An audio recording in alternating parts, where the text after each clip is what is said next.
আসসালামু আলাইকুম। সবাই কেমন আছেন? আশা করি সবাই ভালো আছেন। আপনাদের দোয়া আমরাও ভালো আছি। এটা 12 তারিখের ভিডিও। তো আজকে ভয়েস দিচ্ছি। আমার মেয়ের বার্থডে ছিল 12 তারিখে।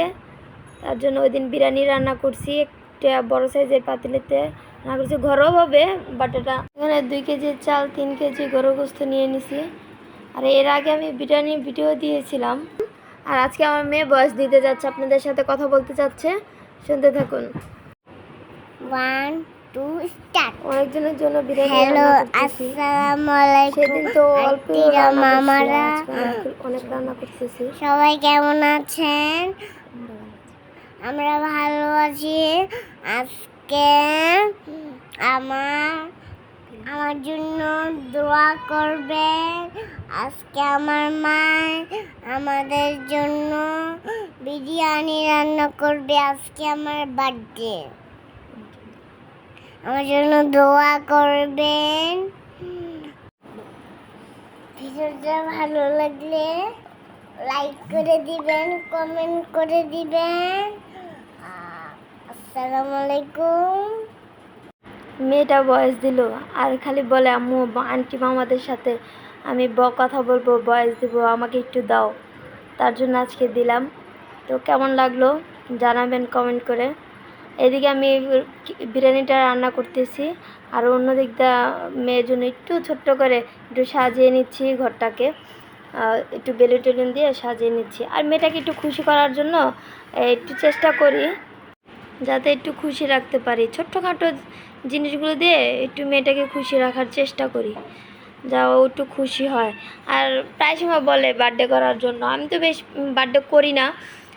ওর 1 বছর সময় তখন একটু ঘরোয়াভাবে বার্থডে করি, বাস এমনি জাঁকজমল করে আমি বার্থডে কখনই করি না।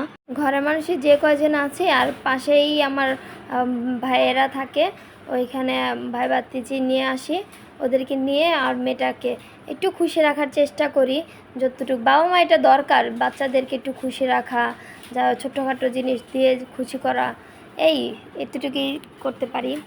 তো দোয়া করবেন আমার মেয়ের জন্য সবাই, যাতে সামনের দিনগুলো ভালোভাবে কাটাতে পারে, মানুষের মতন মানুষ যেতে করতে পারি, সে দোয়া করবেন।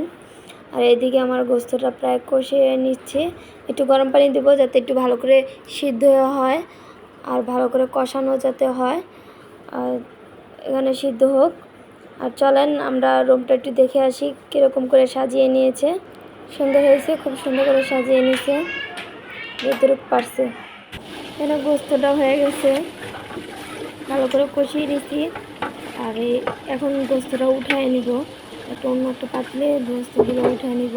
আর এখানে যে তেলগুলো বেশি আছে ওই তেলগুলো দিয়ে আমি পোলাওটা রান্না করব। আগে থেকে ধুয়ে রাখছি, চাল ঝরিয়ে রাখছি, ওই চালটা এখানে দিয়ে দিব। গোস্তগুলো উঠে চালটা এখানে দিয়ে দিব, দিয়ে ভালো করে মিশিয়ে নিয়ে ভালো করে ভেজে নেব। যত চাল ভাজবো তত পোলাওটা ভালো হবে, খুব সুন্দর হবে। তো চালগুলো আমি এখানে যতটুকু পরিমাণ আমি ভাজা দরকার আমি ওখানে ভেজে নিলাম। এবার আমি গরম পানি দিব। আপনারা যেই মগ দিয়ে চালগুলো মাপবেন ওই মগটা দিয়েই আপনারা পানি দিবেন। চেষ্টা করবেন ওই মগ দিয়ে পানি দেওয়ার, যাতে পোলাওটা খুব সুন্দর হয়। চাল মেপে দিয়ে পর পানিও মেপে দিলে পোলাওটা খুব সুন্দর হয়। আমি এখানে পানি দিয়ে ভালো করে নিচ্ছি। আমি একটু পানি কম দেব, যা আমি গুঁড়া দুধ একটু গরম পানির মধ্যে গলিয়ে এখানে দিয়ে দিব। একটু পর আমি এখানে কিশমিশ দিয়ে দিলাম, একটু আস্ত গরম মশলা দিয়ে দিব। ভাজার মধ্যে আস্ত গরম মশলা দিতে খেয়াল ছিল না। এখানে আমি ভালো করে মিশিয়ে তারপর একটু পানিটা শুকিয়ে আসলে আমি গোস্তটা ঢেলে দিব। এখানে সম্পূর্ণ গোস্তটা আমি এখানে ঢেলে দেব। একটু আমি কেওড়া জল দিয়ে দিচ্ছি, যাতে একটু দোকানের মতন একটু এখানে আমি একটু কেওড়া জল দিয়ে দিব, সামান্য, বেশি না, যেহেতু আমি রেডিমেড মশলা ইউজ করছি। তো ওইখানে তো একটু ফ্লেভার থাকে, কেওড়া জলের ফ্লেভার থাকে, তো সে অনুযায়ী আমি এখানে একটু সামান্যই দিয়ে দিব। এখন আমি গোস্তগুলো উপরের থেকে দিয়ে ঢেকে দিব। তারপর আমি এখানে একটু তাওয়া বসে নিয়েছি, তাওয়াটার উপর আমি পাতিলটা বসে দিব। কিছুক্ষণ দমে রেখে রান্নাটা শেষ করব। আর এইদিকে আমার মেয়েকে সাজিয়ে নিছি আর একটা ছোট্ট একটা কেক আনছি, বাসায় পুডিং করছি। তো সেটা দিয়ে বার্থডেটা সম্পন্ন করব। সবাই আমার মেয়ের জন্য দোয়া করবেন। সবাই ভালো থাকবেন, সুস্থ থাকবেন, আমাদের জন্য দোয়া করবেন। আসসালামু আলাইকুম।